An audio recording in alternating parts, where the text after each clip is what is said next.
耶和華是我的亮光，是我的拯救，我還怕誰呢？詩篇27篇1節。要點樣去對付肉體慾望呢？大衛俾咗我哋盼望，我哋冇辦法長久觀望靈魂嘅地窖而唔喘一口氣。面對嗰啲地窖，縱然有改變心情嘅藥片，亦都無濟於事。早晨一擘大對眼，地窖就喺嗰度。神必須打開地窖嘅門，為我喺地窖中揾到嘅嘢灑下聖靈嘅亮光。呢啲可能會帶嚟灼熱嘅痛楚，但係亦都能夠帶嚟醫治。我嘅盼望係喺神裏面，唔係喺我自己嘅身上。神能夠，我卻不能。當我明白睇見呢一個關鍵，咁樣即使進入一切恐懼嘅深處，我仍然可以靠神曉得應該點樣做。等我哋一齊祈禱啊！主啊，接納我，將我燒在你的祭壇上，讓我能夠再次借着你的聖靈而活。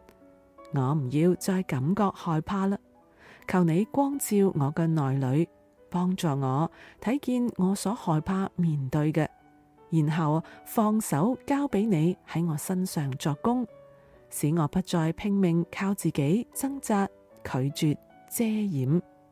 求你以你完全嘅慈愛嚟幫助我。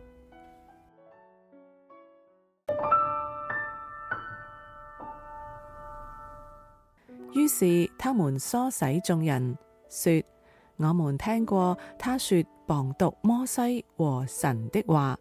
使徒行傳6章11節。使徒行傳有一件有趣嘅事，就係使徒們會不停宣稱已經遵守咗摩西嘅教導，可見佢哋冇脫離猶太人嘅傳統，佢哋係摩西五經嘅虔誠跟隨者。實際上，佢哋嚴謹地持守經文嘅訓誡，使嗰啲邪惡之輩只能夠勸誘他人以謊言嚟壓制佢哋，唔俾佢哋發出宣告。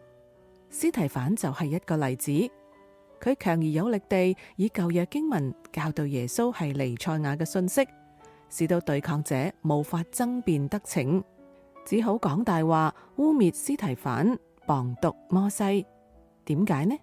因為司提反遵守咗摩西五經，人揾唔到錯處。